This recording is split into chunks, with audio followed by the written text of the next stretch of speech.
Hello and welcome to my new blog Suparna and Aditya's blog. সবাইকে জানাচ্ছি শুভ বিজয়া, বড়োদেরকে প্রণাম অ্যান্ড ছোটোদেরকে আমার ভালোবাসা।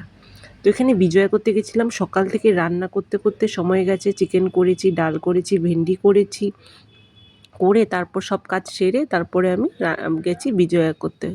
ওই আমাদের বাঙালি সমিতির ওখানে পুজো হয়, সেখানেই গিয়েছিলাম। পুজো করতে গিয়ে আমি বিজয়া করতে গিয়ে আমি একটা সাদা শাড়ি পরেছিলাম মসলিনের।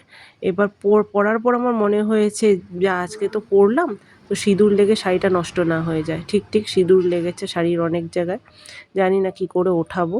তো এখানে করতে করতে অনেক দেরি হয়ে গেছিলো, মোটামুটি 1:45 বেজে গেছিলো আমাদের দাঁড়িয়ে থাকতে থাকতে। তারপর বাড়ি ফিরতে ফিরতে মোটামুটি 2:45 বেজে গেছে। তারপর বাড়িতে এসে তারপরে খাওয়া দাওয়া।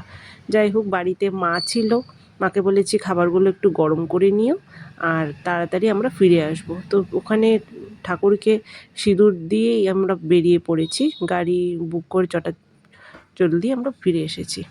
এত ভিড় ছিল, ধাক্কাধাক্কিতে কোনো মতে করতে পারছিলাম। হ্যাঁ, মনেও মানে স্থির মনে যে করব সেটাও করতে পারছিলাম না। এত ভিড় ধাক্কাধাক্কিতে আমি নিজেই ভুলে যাচ্ছিলাম কোনটার পর কোনটা করব। কী কী করা উচিত, কী কী করা উচিত না, আমার সব মাথার থেকে বেরিয়ে গেছে। যাই হোক, ভালোই গেছে বিজয়ার দিনটা। আমি যে ঠাকুরকে সিঁদুর দিয়ে সিঁদুর খেলতে পারবো সেটাই আমি আশা করিনি। তো আমি সেটা দিতে পেরেছি, সেটাই আমার জন্য অনেক, যে ঠাকুরকে আমি সিঁদুর দিতে পেরেছি। আমার খুব ভালো লেগেছে সেইটুকু করে। সবাই আপনারা ভালো থাকবেন। আমার বিজয়ার দিনটা খুব ভালো গেছে। আপনাদের কেমন গেছে নিশ্চয়ই জানাবেন। বিজয়ার পরে আমাদের সবাই মিলে কিছু ওখানে সবার সাথে আমাদের পরিচয় হয়েছিল, তাদের সঙ্গে কিছু ছবি তুলেছি।